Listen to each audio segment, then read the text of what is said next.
Cloudcast Media.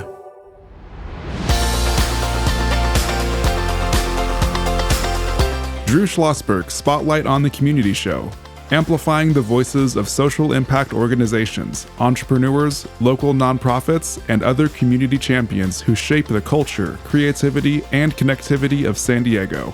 Brought to you by Mission Fed Credit Union, bringing good things to San Diego for over 60 years. Learn more about what is good for you and good for all by visiting www.missionfed.com. I'm Drew Schlosberg of Cloudcast Media. We are thrilled today to chat with our friends from the Stephen A. Cohen Military Family Clinic at Veteran Village, San Diego, Oceanside. It's part of the Cohen Veterans Network. I'm Drew Schlosberg again, and we're honored to be with us, the Medal of Honor recipient, former Staff Sgt. Ryan Pitts, U.S. Army, and is an ambassador for the Cohen Veterans Network. How you doing there, Ryan? Doing well, Drew. Thanks for having me. Honored to have you. Joined by a colleague of yours, Shari Finney, Regional Clinic Director for Cohen Clinics in Southern California. How you doing, Shari? I'm good. Thanks for having us. Very, very good. I'll start with you on this one, Shari. How long have you been involved with the network? I have been involved with the network for 4 years now. For 4 years. Okay, very, very good. And what exactly does the network do? Well, the network is amazing. It's actually going to be 25 clinics when it's done across the United States, serving post 9/11 veterans, active duty military, and their families. So it's very inclusive. Is it a focus on a certain type of health? Is it mental health? Is it physical health? Is it mental, physical health, and every other type of health? It's actually behavioral health and mental health services, outpatient. Very, very good. First of all, thank you so much for your service. Unbelievable Medal of Honor winner. You served where? Afghanistan, 2 tours. 2 tours in Afghanistan. How'd you get involved with the Cohen Veterans Network? So the other ambassador for Cohen Veterans Network, who's a Medal of Honor recipient, Kyle White, was in my sister platoon. He was in 1st Platoon. And he got his award 2 months before me, and it was a mutual acquaintance, or actually really an acquaintance of Kyle's, and introduced us. We came down, went down to the headquarters in Connecticut when they were just starting this up, and got to hear Anthony Hassan at that point tell us a little bit about the vision, like, hey, this is going to be 20, I think at that time it was just 20 clinics, and we're going to do this in 5 years. And I thought, hey, great, that sounds awesome. We'll see. And, here we are 6 years later and 22 clinics and going to be 25. Yeah, it's quite an accomplishment. For those very, very few of our Spotlight on the Community listeners that don't know exactly what goes into winning a very prestigious and rare Medal of Honor, what goes into that? And I know you don't like talking about it. I guess that would depend on who you talk to. For me, for the battle I was in, I was just trying to keep up with the guys around me. It was 150 or more enemy fighters against 50 Americans on the ground. Had us surrounded, element of surprise, high ground. And like I said, I just tried to keep up with everybody around me. Valor was everywhere that day.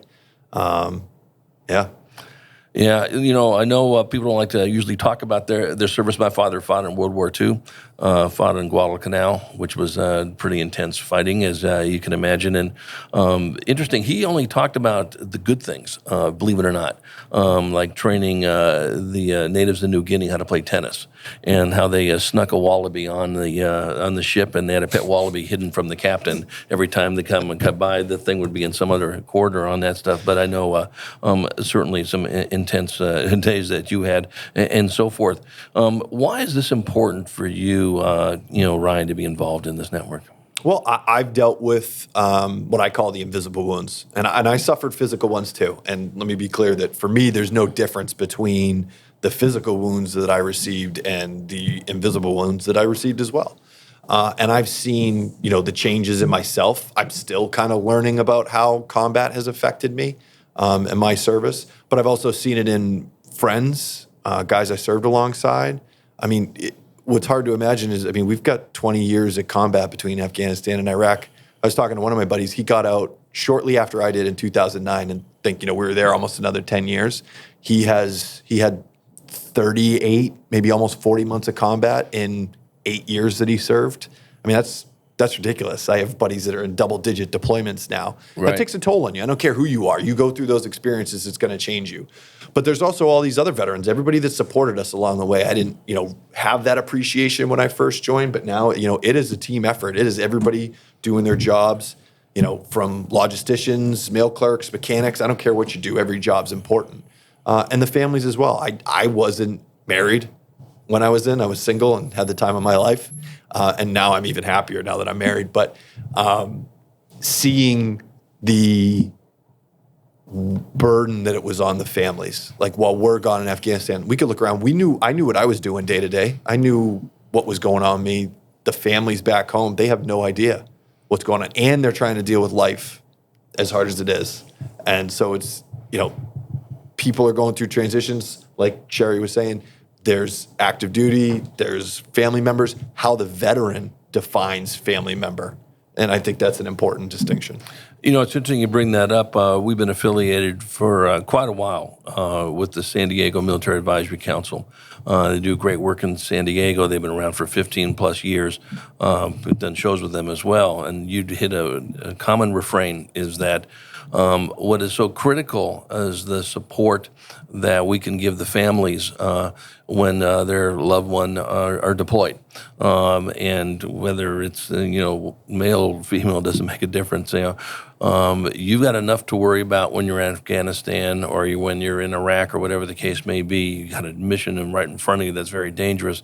The last thing you want to worry about are things being cool at home. Are they being taken care of at home? How's my spouse doing and the kids on that? Shari, do you guys deal with that quite a bit? We do. We see couples and families. And I have to say, during the pandemic, so we have people who had one or both parents deployed, right. And then there's a pandemic. So we had so many requests. We now have so many families, more couples than ever. Right. Ever before. And it's so we've been really grateful for the people asking for help, but it's definitely a huge need. Right. And is that part of the challenge? I know military folks can be a little stoic. That's probably an understatement on it. Is it tough for them to reach out for help? And if it is, who does reach out to them? So last question first. The person who usually reaches out, male or female, doesn't matter, is the spouse. Correct. Generally, the spouse That's right. is the one who calls and says, my kids are crazy, or my spouse is crazy, or we're all crazy and we all need help. And one of the silver linings of the pandemic is that the stigma of reaching out for help somehow disappeared. The fact that people could do telehealth, the fact that people didn't have to come into an office, but they definitely, I feel like all barriers were gone. People would reach out all the time. Yeah. Was it hard for you to reach out for help? Yeah, absolutely. And, it's funny, Shari was talking about your spouse. I could remember the day I had been, dealing with, I couldn't put my finger on it, something for months and months and months. And I kept telling my wife, yeah, I know something's up. Don't worry. I'm going to get it. I'm going to get it. I'm going to get it. And there was just one day my wife said, hey, Ryan, I'm going to love you forever. I will support you and you take all the time in the world that you need. But when do you think that's going to be? And I couldn't give her an answer. And I was like, that made me reflect back and be like, oh, wow, it's really been like 9 months. And that's 9 months of me acknowledging that something was going on, and that picking up that phone, it was the hardest thing that I've ever done was saying, I need help. But one of the things that I try and make a point to vets about is, where I just said mental health is just like health. Well, I go see a primary care every year. I go see a primary care. Things may come up. I may get antibiotics for an infection. I may get that infection again. I may break my leg again. I'm going to go see that doctor again. And for me, I've had multiple bouts of depression, and each time I have acted, since that first time, acted faster. Every time, acknowledge what's going on, and then just move out. Life is too short to be miserable. What we did was too hard. Our families deserve better. We deserve better than to sit around and suffer. We're taught in the military to play hurt, right? And I teach it with my son. Lucas, you injured or you hurt? We now have to do that. There's nobody, our spouses are, but not quite like the way, our commanders and our battle buddies were in terms of, because we're military equipment, right? They want to keep us fully mission capable. They're not watching us that same way. And you have to take control and ownership of that. And another way of looking at it, stigma gets in our heads because I went through that. It's like, I didn't want to, for me, I thought, not that I ever thought that seeking mental health treatment was weakness. And I always encourage my friends to do it, but for whatever reason, for myself, I did that same thing. I was like, no, I think I'm strong enough to do this without that. Well, yeah, I could also set my own bone and wait it out and let it heal, or I could do it a whole heck of a lot faster by just going and seeing the professionals. Right. And my only regret is that I didn't do it sooner when I did. Yeah, I want to get glum onto that point. I'm Drew Schlosberg, and you're listening to Drew Schlosberg Spotlight on the Community Show, brought to you by Cloudcast Media and sponsored by Mission Fed Studio. And Mission Fed Credit Union have been serving San Diegans for more than 60 years in great ways. Shari, what, Ryan says is, so spot on that aspect of it. But do you feel, and you can jump in on this too, Ryan, that people now, with mental health, still amazes me that there's still a stigma with mental health. That should have been, by the way, the dodo bird, to be honest with you, but it is what it is, right? No one complains when someone's got a cast on their leg, right, like you were saying, but what, you got some mental issues? Yeah, exactly. And Shari's pointing to, you can't see these listeners, something on her leg. But in that aspect, do you think, Shari, and then you jump on this too, Ryan, people are starting to get it. When they go into service, they're starting to understand, is there a talk about, listen, you may experience some mental health challenges. Don't be afraid to ask for help. Probably a lot more now than it was before, correct? There's a lot more now, especially with transitioning out. I'm not sure about transitioning into the military, something Brian would probably speak more to. Yeah, so I don't know since when I got out in 2009, but I even saw it, I think, over the course of just my time early on in the war on terror. Right. So I was there in Afghanistan, 05, 06, and 07, 08. It's not just about the resources that are pushed to the soldiers. Right. It's about the soldiers' willingness to take advantage of those resources. Exactly. Because I can remember on my last tour in 07, 08, when we would take a casualty, they would bring, psychologists or psychiatrists out, stay at the base that we're at, regardless of how remote we were. I mean, we were at an outpost that could only be resupplied by helicopter like once a month. There was no walk in there. It was just, 40 dudes Wild West out in this football-sized fob. But they brought them out there. Maybe one or two guys went and saw them. Right. And one of those was probably the platoon leader, or both were the platoon leader, platoon sergeant, just to set the example. Nobody wanted to go talk to him. Right. So, they can give us all these tools. We have to change our mentality about just go and do it. But do you think that's changing a little bit? I do. Right. I do. I hope so. As far as active duty, I think there's still, from those that I talk to, there's the concern that, is this going to negatively impact my career? Are people going to look at me and not being able to be mentally or fully mission capable ready? But my thing would be, it's just like every other medical issue. Like, how can you be ready to go if you don't deal with this? And just like a physical ailment doesn't mean that you're broken as a person. Right. Your mental ailment doesn't mean that you're broken either. Right. Yeah. And I'd be curious to see how the military is dealing with that now, in that aspect of the way you just described it, in that aspect of it. Are they being prepared more to say it is okay? Whether they take advantage of it or not, like you said, is up to them in that area. But it does help a lot when people think that, no, this is okay for me to possibly feel this way. It's not unusual for me to feel this way.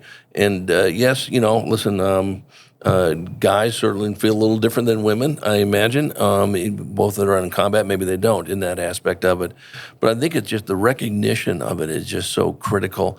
Ryan, when you speak to groups in that aspect of it, and you tell people that, boy, I wish I would have taken advantage of some of these things earlier, what's their reaction? It's probably different amongst different groups. Right. I've had veterans that I think are grateful. Particularly those, like, it's easy for me to get up and talk about mental health. I'm a Medal of Honor recipient. Right. Everybody knows that I've been through combat. Everybody knows that I was wounded. Everybody knows that I saw my friends die around me. That's like a shield in a way. There are a lot of other veterans that I think maybe don't have that same validation or feel that same validation in their service. I'm like, hey, you wore the uniform. I don't care where you went. You went where you were told. That I think that there's almost like they feel all right, like it's okay. They've been given, I don't want to say it's permission, but I hope it's like self-permission to just go do this thing. Forget about your your buddies, like my battle buddies, my brothers that I served with. If they're going to think anything less of me for going and taking care of myself like that, then they're not my brother, and I don't need them in my life. Yeah, spot on. And coming from someone from you, that gets the street cred. When we come back from break, Shari, I want to talk more about the clinic up in Oceanside and what people can expect from that, and just the great work it's done, and how many people that you plan to serve when all of these clinics are up and running, which is a massive number. And then, back to you, Ryan, with, again, any advice and thoughts you have. It's easy to be an armchair quarterback, right, and go back in time. And what advice, if what you would give to chat with some people, that are going to join the military, whatever the case may be, or are going to face some pretty tough combat. When we return to Drew Schlosberg's Spotlight on the Community show, brought to you by Mission Fed Credit Union, been helping citizens in San Diego for more than 60 years. We'll be right back. When you do your banking with Mission Fed, you get great rates on auto and home loans. That's good for you, but something good also happens for a lot of other people. We're not for profit, so we put money back into the community to help lots of great nonprofits to keep San Diego strong. So you're not just getting something good, you're doing something good. Come to Mission Fed. It's banking that's good for all. Brand amplification is the DNA of Cloudcast Media, and our code is the powerful blending of sound, voice, and storytelling to lift local brands and their communities. Whether it is our Brandcast, Schoolcast, or Causecast platforms, the unifying ethos is all about this community, the one you call home. If you dare to dream and want to explore the brand amplification of Cloudcast, a national leader in local podcasting and other Winfluence strategies, please visit us at cloudcast.us.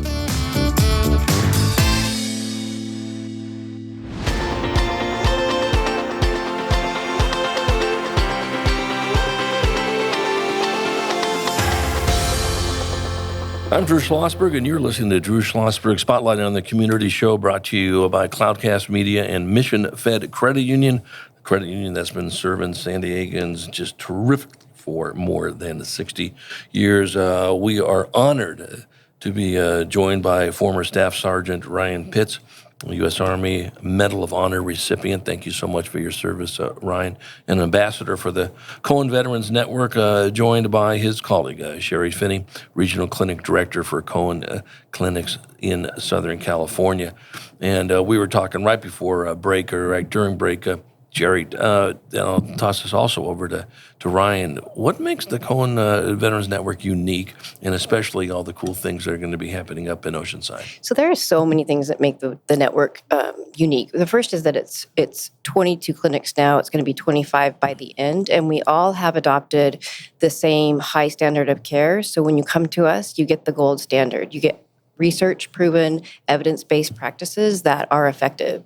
And so Ryan and I were just talking, if you recommend somebody to a Cohen clinic in California or in New York, it's pretty much guaranteed you're going to get great treatment by people who know what they're doing and who know the military.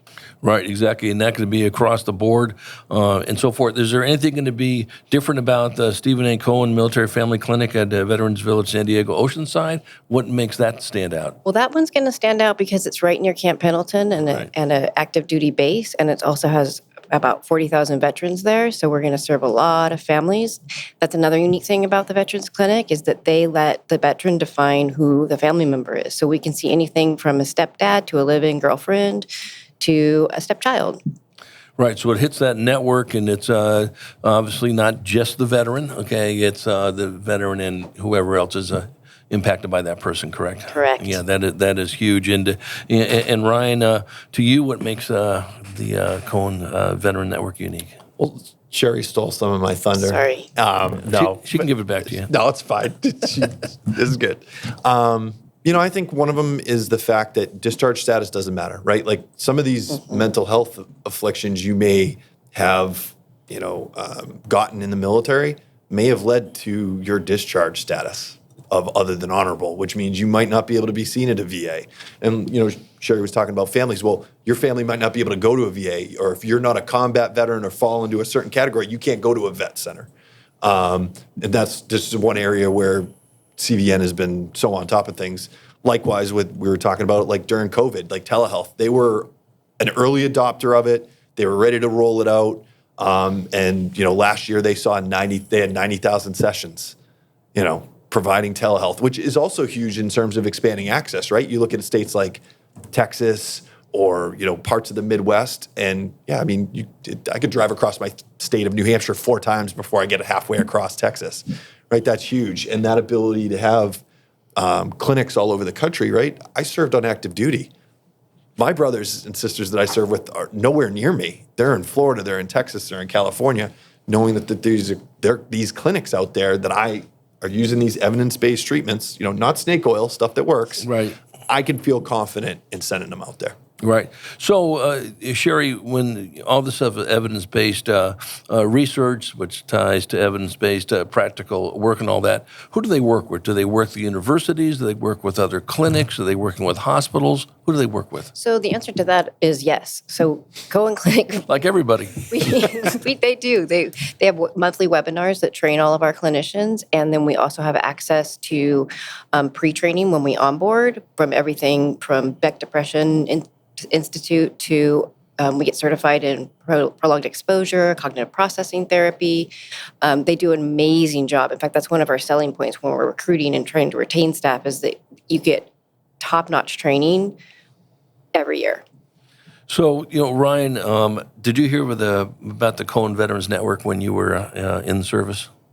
No, because it didn't exist. Exactly. So now that you are an ambassador, and they tapped you on the shoulder to be one, what has been one of the most amazing, eye-opening things about this network? I think, so I've gotten the chance to go all over the country. I've been to openings in Philadelphia, Oklahoma, Texas, Tennessee, Florida, you name it. And yes, they have a model, but somehow they continue to draw just incredible talent. I mean, some of the people that I met, I met a woman that worked at the Clarksville clinic who was a clinician, who was a veteran, a clinician, a Blue Star mother, and a spouse of a veteran, right? But the whole gamut. Yeah, and I met a gentleman, just this past year at the annual meeting, who's in Tacoma, who joined, and now he's the lead clinician in Tacoma, was a veteran. His brother's coming and joining the organization. And I see this passion, like when I go and talk at the annual meetings, and I hear people I haven't seen in a year or two telling me about the things going on in their clinics. That's incredible, right? So the passion, the people that staff them. The other side has been when I get to go and I get to meet some of the clients. And they self-identify, nobody's saying, hey, Ryan, come over here and talk to this group of clients that we have. But, on more than one occasion, I've heard them say, this place saved my life.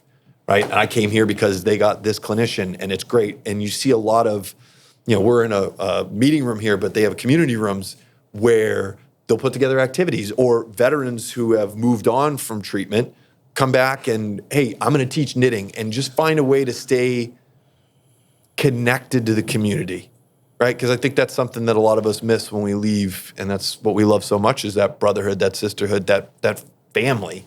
And they get to continue to do that. Yeah, those are just a couple of things. We don't have enough time here, Drew, for me to cover all the stuff. Oh, no. The show's been extended to 5 hours. Okay. You didn't know that? No, we're going to need 8. We can do as much as we want. Our engineer just passed out when we brought that up over here, so we got to revive him. I'm Drew Schlosberg of Drew Schlosberg Spotlight on the Community Show, brought to you by Cloudcast Media and Mission Fed Credit Union.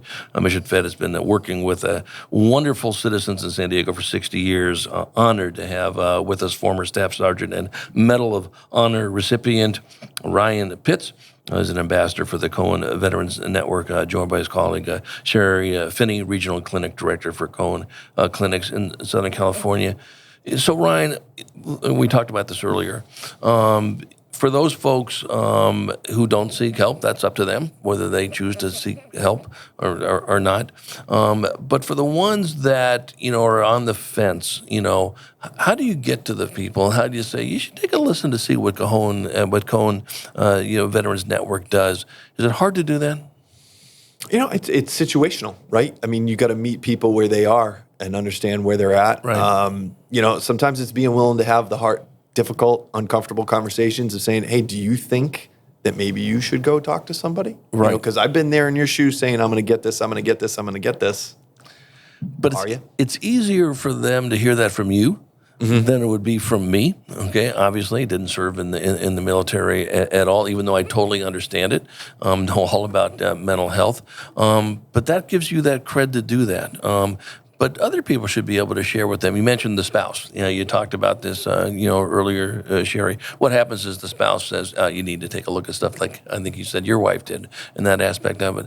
But if they don't have a spouse, what happens? Well, I think it's also our battle buddy network, right? Like we all need to step up and keep in touch with each other and, tell each other, reinforce it, hey, it's okay. Because I can think back to, this is probably within a couple of years of the battle that I was in. So this is probably around 2012. I can remember some of my buddies coming and telling me like, hey, I went and, I talked to somebody, and it almost that reservation and sharing, or I don't know if there was shame in there, but any of it. And I was just like, no, good for you, man. Like be positive, be supportive, go.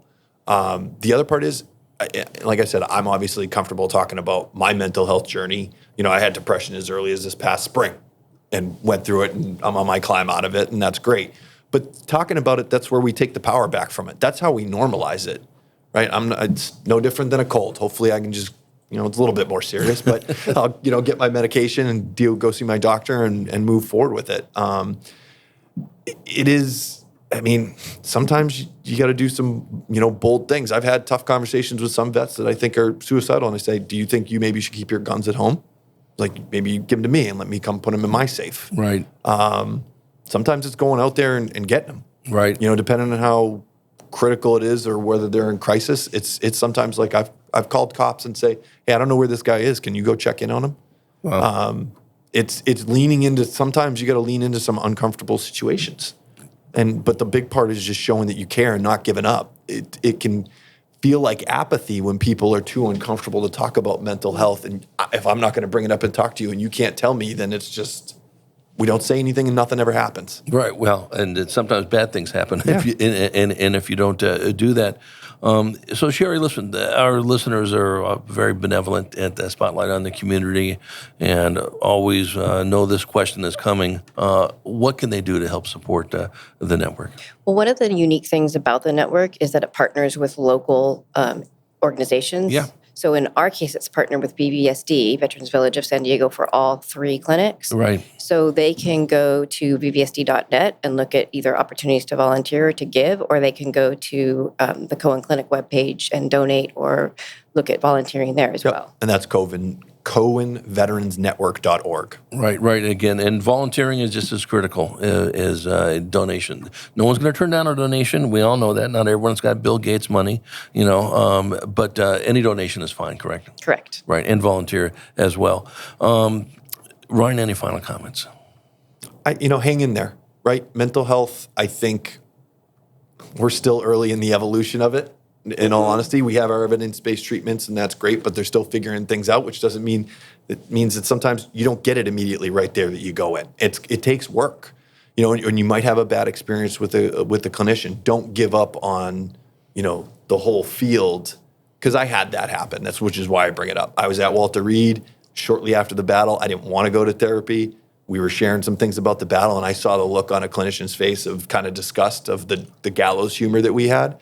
And that turned me off from mental health as a field for years. Probably was part of what kept me from going and getting help. But just because you have a bad experience with your primary care doesn't mean you're going to swear off doctors forever. Or if an antibiotic is ineffective, you're going to go get another one. That's right. And understand that there, whether it's my situation with depression, there's medication. I've been lucky that we kind of got it right out of the gate. I have buddies that have had to switch to find something else that works for them. You got to hang in there. It's a frustrating process. But hang in there. And, if you're comfortable, right? Not everybody's in the position I am, but if you're comfortable, talk about it. That's how we normalize it. You may save your buddy's life by talking about your journey. Right. And, and the other thing that, we sort of alluded to in this aspect of it, it's certainly the person that has the mental health challenges that was in the military and served.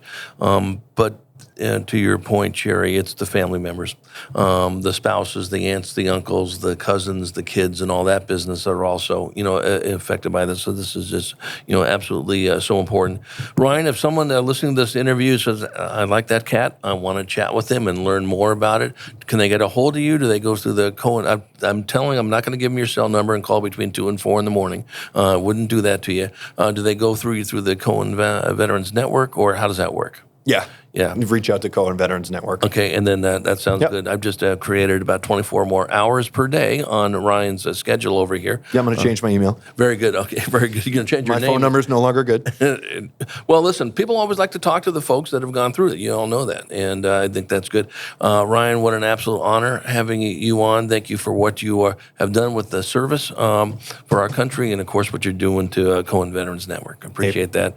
And Shari Finney, nothing but phenomenal success with the new clinic up in Oceanside, and promise you guys will come back on somewhere down the road. We will. Thank you for having us. Thanks, Drew. Yeah, absolutely my pleasure. I'm Drew Schlosberg, and you're listening to Drew Schlosberg Spotlight on the Community Show, brought to you by Cloudcast Media and Mission Fed Credit Union.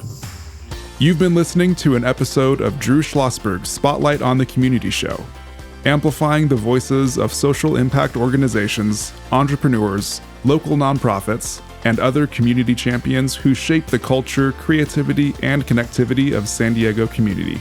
Brought to you by Mission Fed Credit Union, bringing good things to San Diego for over 60 years. Learn more about what is good for you and good for all by visiting www.missionfed.com.